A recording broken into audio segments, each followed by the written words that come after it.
Berarti kalian sih kalau sekarang kelas 12 masuknya apa? Pagi, Niko? Apa Iya sore? Pak, pagi.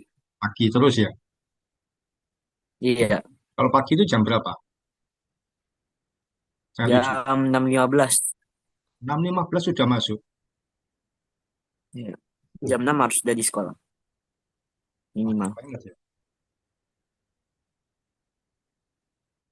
Berangkat jam berapa gitu biasanya? Setengah 6. Kalau kita sih dipasin aja, kan 6.15 sudah mulai kegiatan pembiasaan pagi. Ya kita berangkatnya jam 6 aja. Oh, deket ya, nggak terlalu jauh ya. Jadi, iya, jadi biar nggak kepagian banget berangkatnya. Hmm. Oke. Di gereja ada kegiatan apa, Nerva? Di gereja deket-deket ini paling mau ada kayak apa sih namanya acara apa perta tahunan gitu Pak kayak namanya Parheon kayak hari kebangkitan gitu loh kayak bangkit lah gitu remaja Remaja. tanggal 6 September. Oh, 6 September. Ada penampilan berarti. Iya. Kalian tampil. Iya banyak penampilannya. Hmm. Oh iya, Nerva juga tampil sama Niko.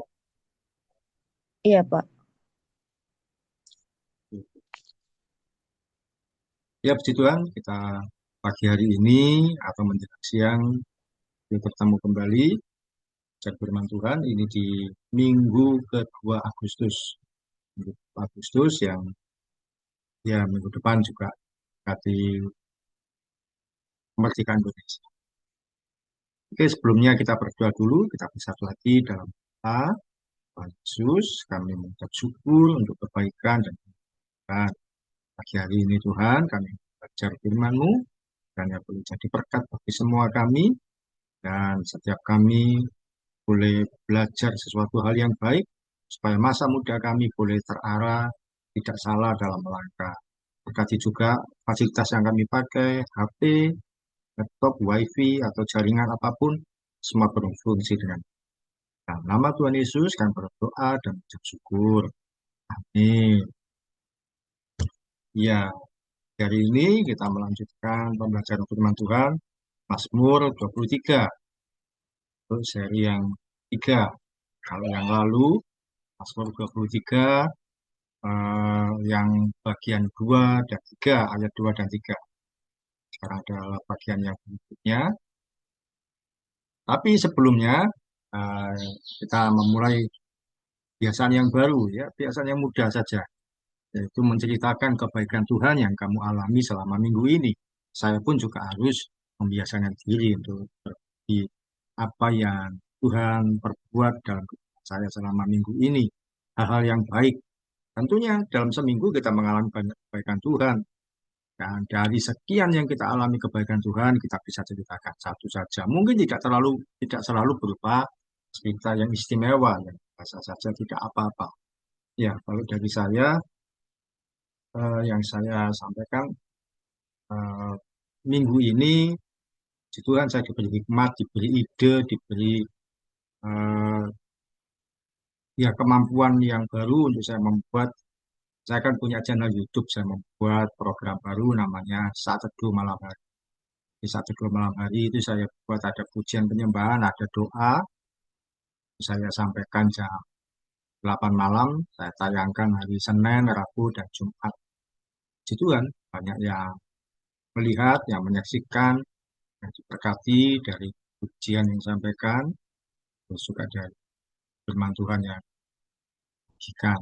Itu yang saya sampaikan dan doa saya bisa konsisten dengan program ini sehingga bisa jadi berkat lebih baik lagi bagi banyak orang. Saya beri nama programnya Saat Teduh Malam Hari supaya pagi hari terima firman Tuhan, malam hari pun juga mengakhiri hari dengan firman Tuhan. Di channel YouTube saya yang namanya Mitspa Ministry.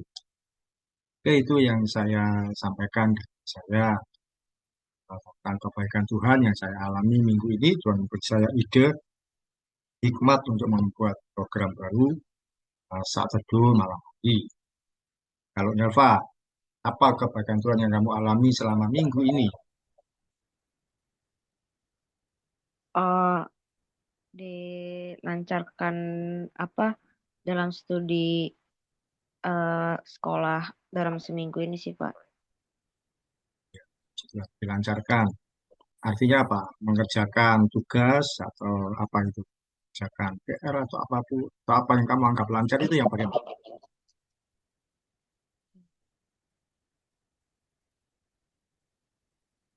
Ya, lancar segala sesuatunya ya, Iya Pak.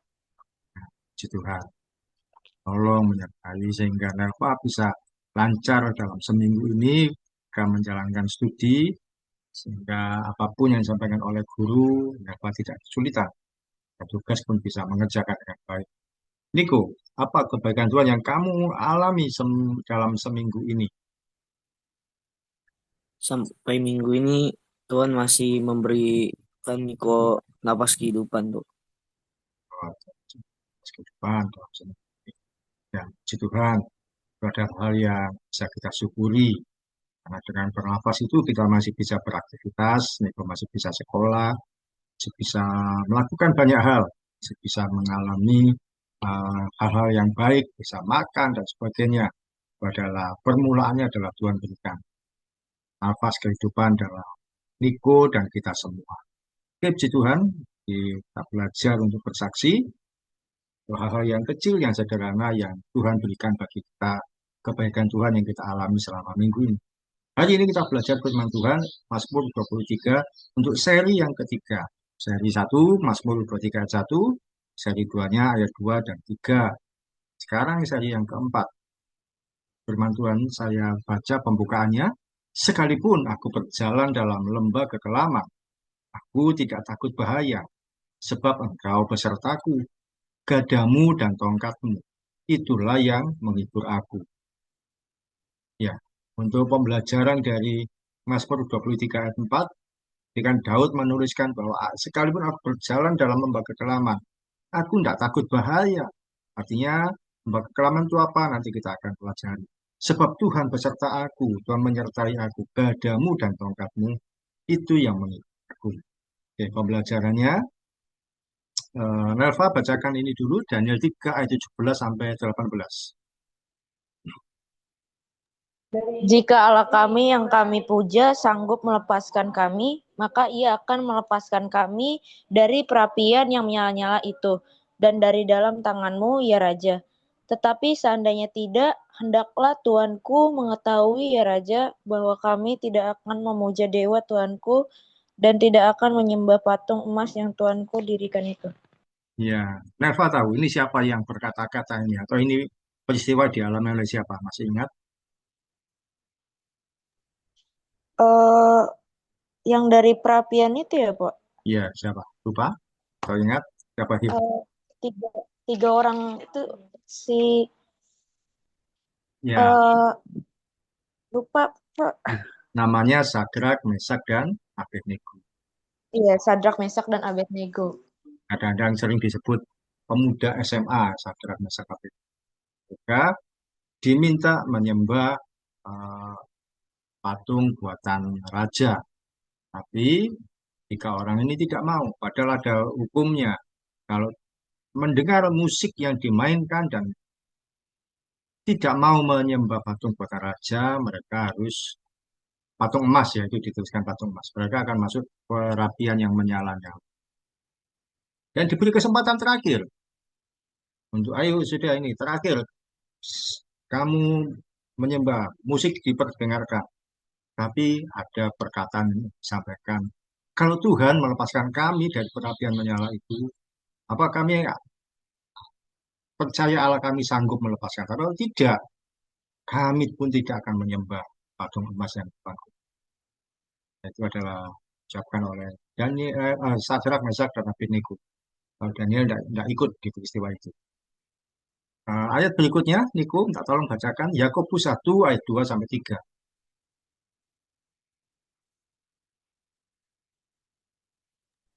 Yakobus 1 ayat 2 sampai 3.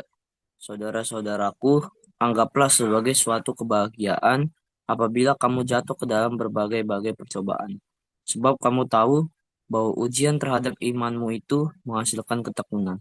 Iya, di sini Rasul Yakobus mengingatkan bahwa ujian terhadap iman kita itu menghasilkan ketekunan. Tapi ujian terhadap iman itu apa?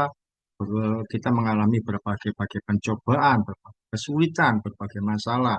Tujuannya apa? Untuk menguji iman kita, menguji iman kita kepada Tuhan, kuat di dalam Tuhan apa tidak. Kalau kita lihat hari-hari ini banyak berita di Jawa Barat ada gereja, ada retreat yang dibubarkan beberapa bulan lalu, yang diikuti di Padang, rumah doa, itu tempat belajar siswa Kristen dihancurkan. Kemudian di Kediri mau mendirikan gereja tidak boleh, dan di berbagai tempat yang lain kita seperti kesulitan beribadah. Itu kan kita seperti mengalami berbagai pencobaan. Habis sebenarnya itu adalah ujian terhadap iman. Itu menghasilkan. Jadi kita nanti akan melihat bagaimana penerapan firman Tuhan ini terhadap kehidupan kita. Hal yang pertama dari Mazmur 23 ayat 4 yang kita pelajari bahwa Tuhan memproses kita melalui masalah dan ujian hidup. Di firman Tuhan Mazmur 23 ayat 4 yang saya baca tadi, sekalipun aku berjalan dalam lembah kekelaman. Lembah kekelaman itu di terjemahan yang lama dituliskan lembah bayang-bayang maut. The Valley of the Dead. Yaitu apa? Situasi yang membuat kita ada pada keadaan yang berat, yang sulit, yang tidak menentu, bahkan seperti mati rasanya. Jadi, lembaga kekelaman itu seperti mati. Kita itu kalau mengalami seperti mati rasanya, bahkan saya mau mati saja, sudah nggak kuat saya. Tapi nggak sampai mati. Kalau ada orang-orang yang mungkin dalam kondisi tertentu, masalah tertentu, begitu berat, dia stres, bahkan mungkin berpikir, wah saya lebih baik mati saja.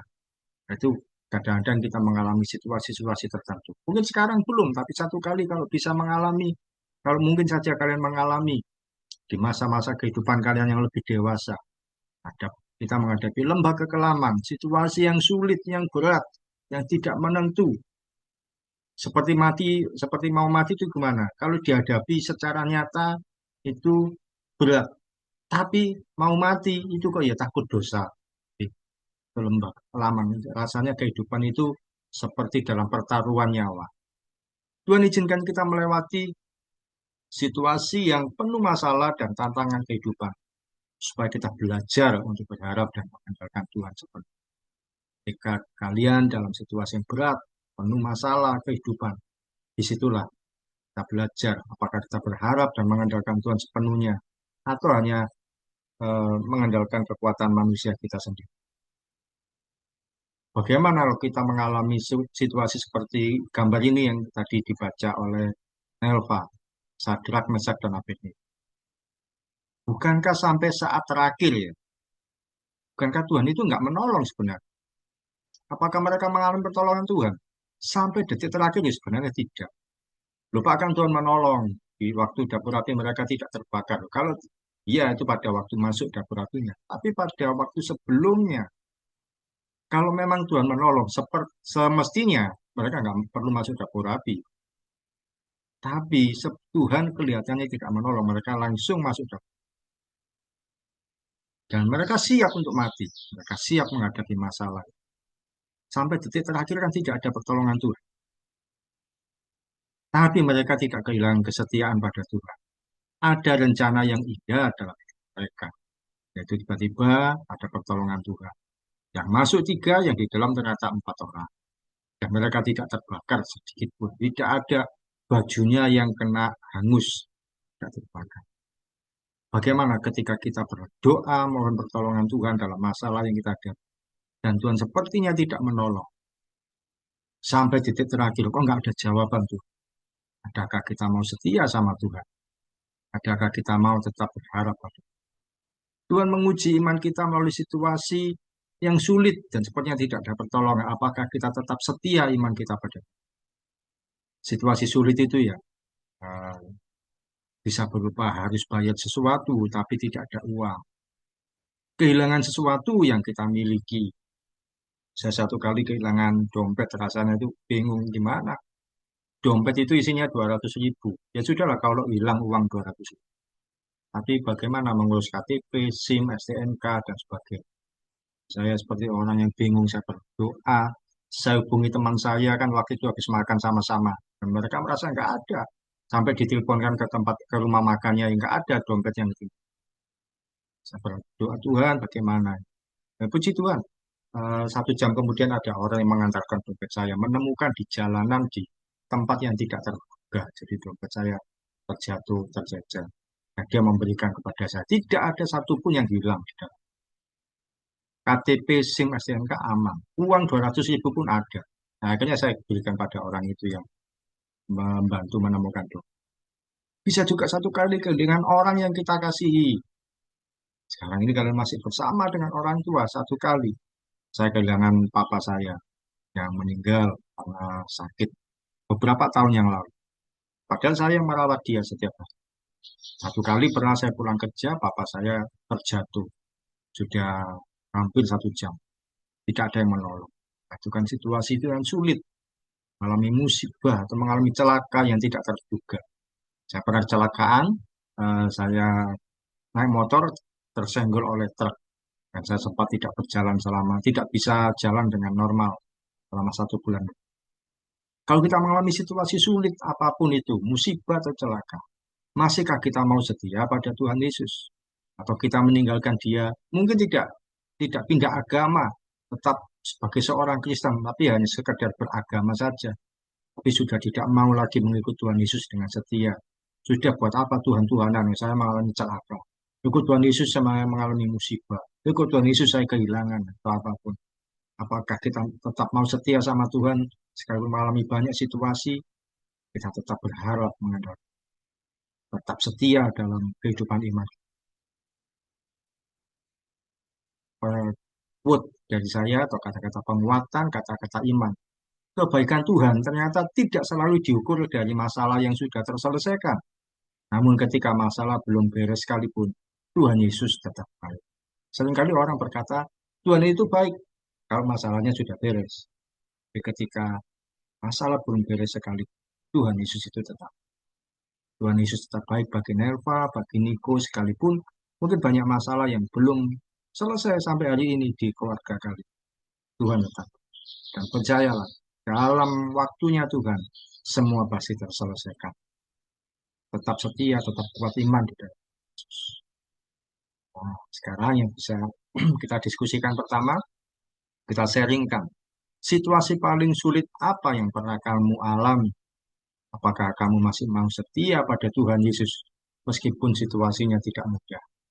Untuk saya, situasi sulit yang pernah saya alami yaitu ketika saya ini sudah setia sama Tuhan, saya itu sudah mengerjakan banyak yang menurut saya banyak hal baik sudah saya kerjakan. Ternyata saya diberhentikan dari saya bekerja. Saya situasi itu tidak mudah bagi saya. Meskipun saya tahu Tuhan baik, tapi saya sempat mengalami situasi tidak mudah. Berbulan-bulan saya sempat dalam kondisi Tuhan, saya kok mengalami seperti itu. Tapi ya puji Tuhan, ya saya menemukan satu titik bahwa benar rencana Tuhan indah. Walaupun saya mengalami situasi tidak menyenangkan, saya diberhentikan dari pekerjaan, tapi Tuhan memakai saya untuk melayani Tuhan. Ya, kalau menurut Tiko, kamu pernah mengalami situasi apa yang paling sulit menurutmu? Hmm, ini turun ranking dah. Oh, turun ranking. Kelas berapa itu? Kelas 11. Dari awal semester sampai semester 2 kagak naik-naik, kagak tahu kenapa. Kalau Hmm, udah serius. ketika Niko mengalami ranking yang turun, apakah kamu masih mau setia pada Tuhan Yesus atau kamu mau meninggalkan Tuhan? Yang meninggalkan sudah tidak mau berdoa lagi dan sebagainya. Menurutmu bagaimana? Masih, Pak. Masih mau setia? Masih setia. Puji Tuhan. Tidak selalu yang namanya tidak setia itu berarti pindah agama, tidak. Tapi bisa jadi orang karena kecewa pada Tuhan akhirnya tidak mau lagi memiliki hubungan baik. Kalau Nelva, situasi sulit apa yang pernah kamu alami? Mungkin waktu keadaan papa belum kerja kayak lagi banyak-banyaknya kebutuhan gitu, Pak. Itu merupakan salah satu situasi yang terbilang sulit juga sih, Pak. Dalam situasi itu, apakah Nelva masih mau setia pada Tuhan Yesus? Atau protes pada Tuhan? Kok gini? Mau, Pak, tetap setia. Iya. Kalian pernah mengalami situasi sulit di keluarga, di dalam hal pendidikan.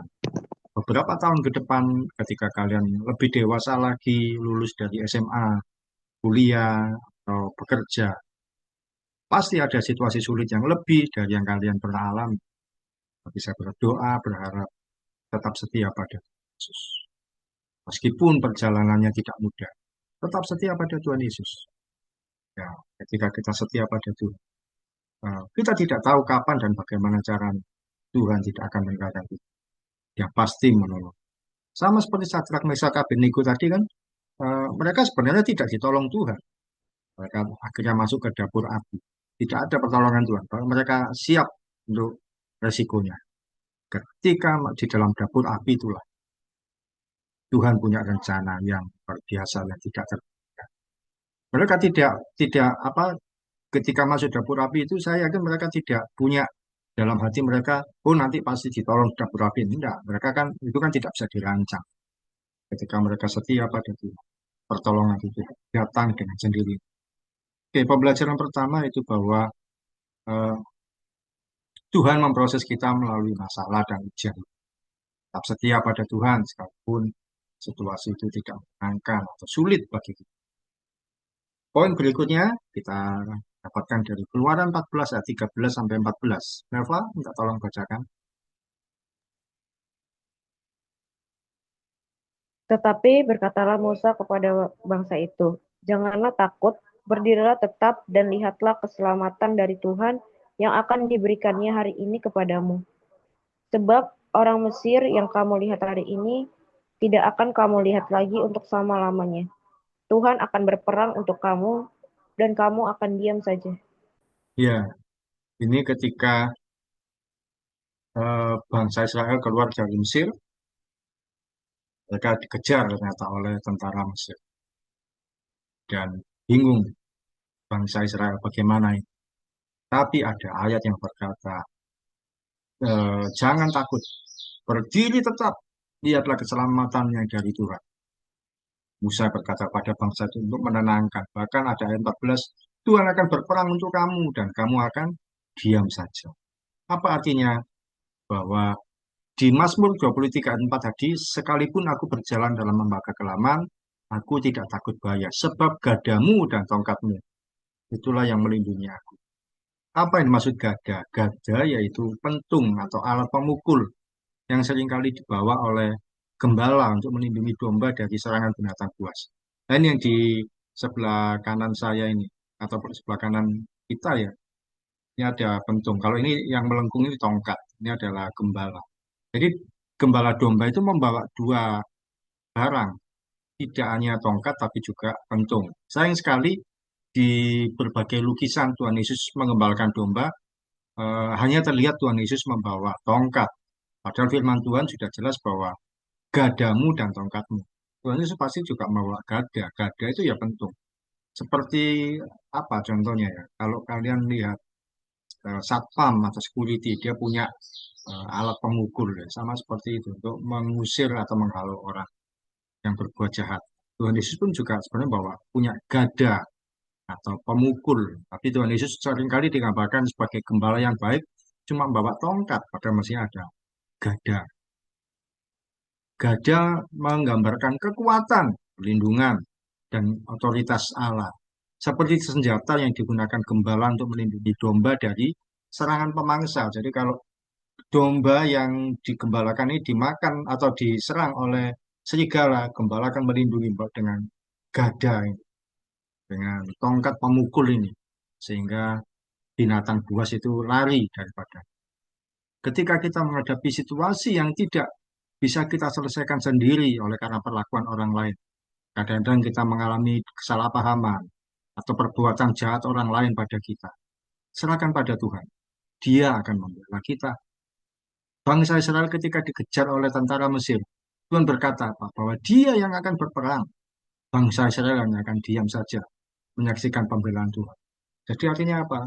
Serahkan semua pada Tuhan. Kita diam aja. Diam itu apa? Artinya sudah tidak usah kita membalas orang yang berbuat jahat pada kita. Tidak usah kita ikut-ikutan mengata-ngatain. Sudah diam aja, serahkan pada Tuhan. Biarkan Tuhan yang membela kita. Tuhan yang berperang ganti kita. Berperang ganti kita itu kita tidak membalas, Tuhan yang lakukan pembalasan bagi kita. Ya, tentu kita tidak berharap eh, Tuhan balas dia, hajar dia. Tidak, yes, kita diam saja. Sama seperti ketika gereja di orang retreat diusir-usir.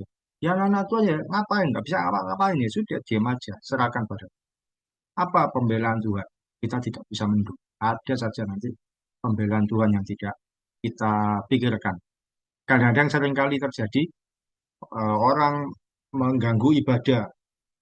Dia habis mengganggu ibadah, diusir, dirusak rumahnya, gerejanya dirusak. Ternyata nggak lama orang yang melakukan itu meninggal. Seringkali ada cerita seperti itu. Artinya apa ya? Kita serahkan pada pembelaan. Tuhan yang akan berperang dan kita. Itu tadi seperti bangsa Israel dikejar oleh bangsa Mesir. Mereka menyerahkan pada Tuhan. Akhirnya apa? Bangsa Israel mengalami pertolongan Tuhan. eh, Menyeberang lewat lautan yang luas dan bangsa Mesirnya yang mereka tenggelam di lautan itu. Kata-kata iman dari saya, saat hidup kita menghadapi kesulitan, percayakan saja pada pembelaan Tuhan. Dia sanggup mengerjakan lebih dari yang kita pikirkan. Diskusi kita yang kedua, tuh, lewat. Dalam situasi hidupmu, pernahkah kamu mengalami dibela oleh teman, atau dibela orang tua, atau bahkan dibela Tuhan sendiri?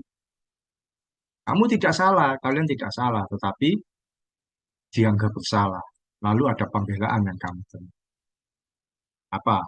Kalian pernah mengalami tidak harus dibela Tuhan, tapi dibela teman atau orang tua atau siapapun. Satu kali ya saya cerita, saya kan tadi cerita di awal bahwa saya ini diberhentikan dari pekerjaan sebagai guru karena kesalahpahaman, diberhentikan, dipecat, diproses, tidak, pokoknya tidak boleh mengajar lagi. Ya sudah, saya diam aja ketika saya diberhentikan, dimarahi sama kepala sekolah, saya diam aja. Saya nyerahkan pada Tuhan. Saya tahu tuduhan yang disampaikan pada saya itu tidak benar. Dan saya tahu siapa orang berkata-kata seperti itu yang melaporkan.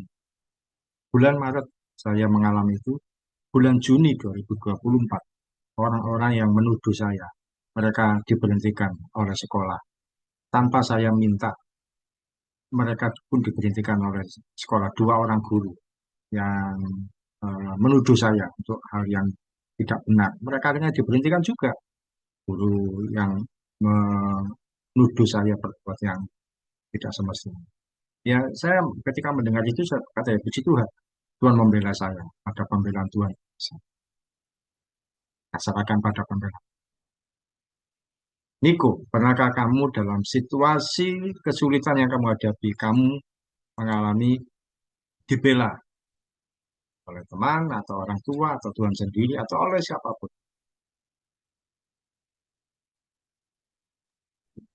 Kenapa pas keluarga? Nah, Jadi ceritanya lagi berantem sama abang, cuman posisinya Niko kan nggak salah ya, tapi ada pembelaan dari mama buat Niko. itu lah. Walaupun Niko juga kena tegur juga, Walaupun Niko kenapa? kena tegur juga. Oh, enggak, kena tegur juga.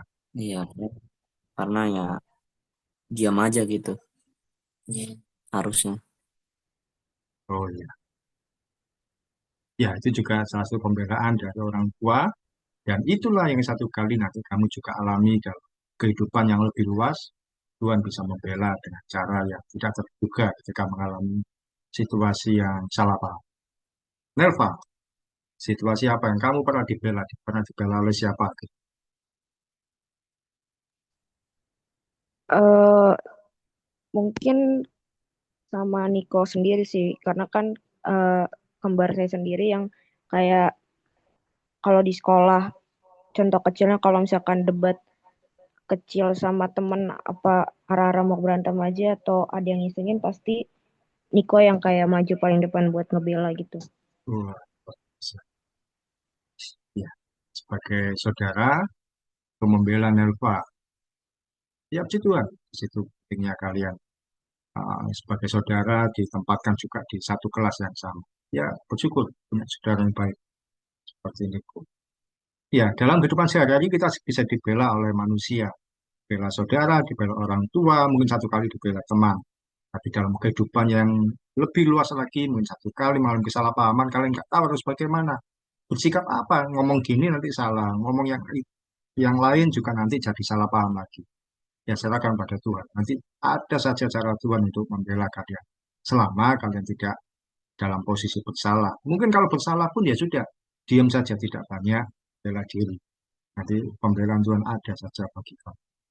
Oke, berikutnya pembelajaran yang ketiga, yang kedua itu bahwa gada Tuhan melindungi kita. Gada itu kan tongkat Tuhan itu melindungi kita. Membuat kita dihalau dari serangan orang-orang yang berbuat jahat. Yang ketiga, Niko bacakan Mazmur 119 ayat 105. Mazmur 119 ayat 105. Firman-Mu itu pelita bagi kakiku dan terang bagi jalanku. Ya, ayat ini sudah sering kita pahami ya, jika ada nyanyian lagu lama, firman-Mu pelita bagiku dan terang bagi jalanku. Apa maksudnya? Yang ketiga, tongkat Tuhan itu menuntun kita. Jadi memang gembala itu bawa gada dan juga tongkat. Pasti seringkali kita lihat di gambaran gembala bawa tongkat, Tuhan Yesus bawa tongkat. Tongkat Tuhan membawa kita berjalan dengan aman dan nyaman dalam kehidupan ini. Tuhan membawa tongkat itu supaya domba-domba ini aman dalam perjalanan. Tongkat melambangkan bimbingan, pemeliharaan, dan kasih Allah, seperti alat yang digunakan gembala untuk menuntun dan mengarahkan domba ke jalan yang kita ini cenderung berjalan semaunya sendiri. Namun ketika kita bersalah dan berdosa sekalipun, Tuhan Yesus akan menarik kita kembali pada ini. Nah, tongkat itu adalah firman Tuhan. Nah, ini saya berikan gambarannya. Tuhan Yesus membawa tongkat. Tongkat itu bukan yang berbentuk vertikal lurus, ya. Itu kan kalau orang yang berjalan untuk perjalanan biasa. Tapi kalau menggembalakan domba, tongkatnya ada ini, ya melengkung di atasnya. Tujuannya apa? Kalau misalkan satu domba saja dia jalannya mungkin tersesat, mungkin menyimpang, yang lain lurus, dia diem aja, dia nggak berjalan atau dia ke arah yang lain. Gembala ini akan menarik dengan tongkat ini, jadi lengkungannya ini akan kena di lehernya. Ayo kembali ya, supaya kembali ke kumpulan. Kalau ada domba yang tersesat, gembala menarik domba tersebut dengan tongkatnya, jadi diarahkan kembali. Ayo kembali lagi. Jadi Tuhan menuntun kita, sekalipun kita bersalah, berdosa, atau berbuat yang keliru, Tuhan akan menarik kita kembali kepada Dia. Dengan apa? Firman Tuhan. Jadi tongkat itu melambangkan firman. Firman Tuhan merupakan penuntun langkah hidup kita. Jangan sekalipun meninggalkan kebiasaan membaca firman Tuhan. Jadi firman Tuhan itu pelita bagi kaki kita dan terang bagi jalan. Karena itu jangan sekali-kali pun dalam hari kita meninggalkan firman. Karena itu saya mengajak untuk Niko dan Elva ini kita kembali baca firman seperti itu. Kalau dulu kan eh, kita akan laporannya itu mingguan, ya. Kita kan juga kurang efektif. Ya kita buat hanya sharingnya chatting ini aja. Jadi langsung ketika saya sharing firman Tuhan, kalian dapat pesan Tuhan apa. Ini salah satu yang disampaikan oleh salah satu yang saya bina di Purwokerto. Dia masih SMA juga, sama seperti kalian kelas 11. Apapun permasalahan yang kita hadapi, datanglah kepada Tuhan dan jangan kepada manusia. Nah, Tuhan akan mendengar dan Dia pasti akan menolong kita jika kita mendoakannya dengan sungguh-sungguh. Jadi, adalah salah satu pesan Tuhan yang didapat dari Tuhan yang dibaca. Kita belajar untuk kita menemukan pesan Tuhan. Pesan firman Tuhan itulah yang menuntun hidup kita. Niko, apakah kamu bersedia membaca merenungkan firman Tuhan setiap hari? Bersedia, Pak. Ya. dari sumber manapun, jangan sampai ketinggalan firman Tuhan. Nelva, apakah kamu bersedia dalam hidupmu?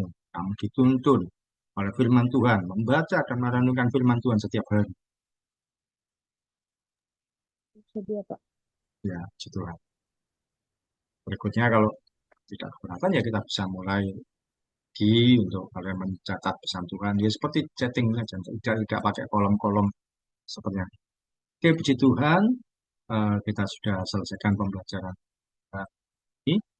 Eh, Yaitu bahwa yang pertama kita belajar bahwa